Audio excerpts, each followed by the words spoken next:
Walking tall. How did Ruby Bridges make history? Don't be afraid. That's what Ruby Bridges' mother told her on November 4th, 1960. Little Ruby listened carefully to that advice. Soon, 4 United States federal court marshals, or officers, arrived at the Bridges family home in New Orleans, Louisiana, to drive the first grader to William Frantz Public School. A screaming mob was waiting. People stood near the building, shouting. Ruby held her head high. With the marshals surrounding her, the 6-year-old walked into the school and into history books. That morning, Ruby became one of the first African Americans to attend an all-white elementary school in the South. Dividing lines.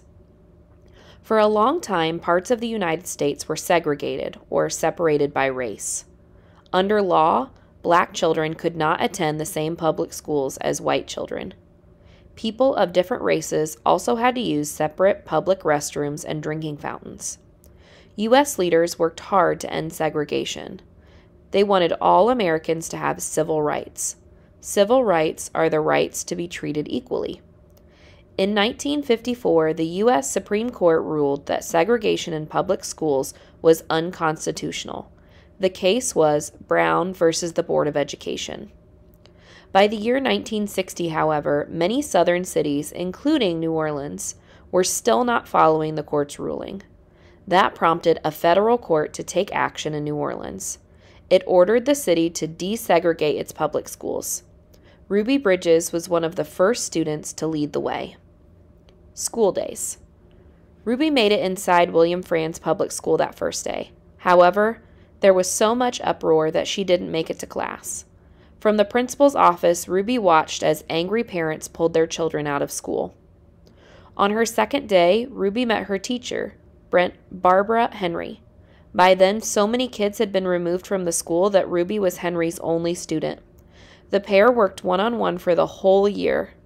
Mrs. Henry was one of the nicest teachers I ever had, Bridges told WR News. She made school fun for me.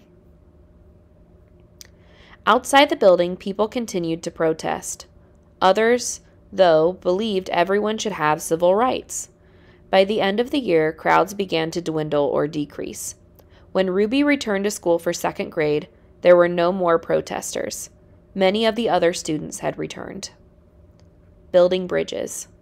By the late 60s, most schools in the United States were no longer segregated, thanks to the efforts of civil rights workers. Other laws were passed that improved life for African Americans. The Civil Rights Act of 1964, for example, helped protect African Americans' rights to seek jobs. Bridges never had to attend a segregated school. She graduated from high school and continued her studies in business school. Today, Bridges speaks to kids about the importance of treating one another equally. She has never forgotten her experience at William Frantz Public School, and she shares details about her first day there in her speeches. I wasn't really afraid, Bridges told WR News. I didn't really know what was going on at the time, and I loved school.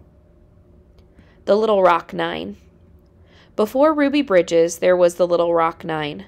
There were 9 African American students in Little Rock, Arkansas. On September the 4th, 1957, the students attempted to begin classes at an all-white Central High School, but the governor of Arkansas and angry mobs surrounding the school prevented them from entering. Finally, President Dwight D. Eisenhower took action. He sent U.S. troops to protect the students, and they finally began classes. High school was far from easy for the group, but some of them went on to graduate. In 1999, Congress awarded the Little Rock Nine the Congressional Gold Medal for their bravery. How Ruby made history. How does it feel to make history? WR News student reporter Kaylin Ray recently asked Ruby Bridges. Kaylin Ray says, "How does it feel to know that you are part of U.S. history?" Ruby Bridges, "I'm very proud of that fact. My mother was really happy about my being able to attend that school. My father was more concerned about my safety." KR News, "What was your first day at William Frantz Public School like?" Ruby Bridges, "My first day I spent sitting in the principal's office, so it was very confusing." Kaylin Ray asks, What was it like to meet your teacher, Miss Henry, again that many years later? Ruby: I was really, really excited about meeting her again because she was a very important part of my life that had been missing for a long time.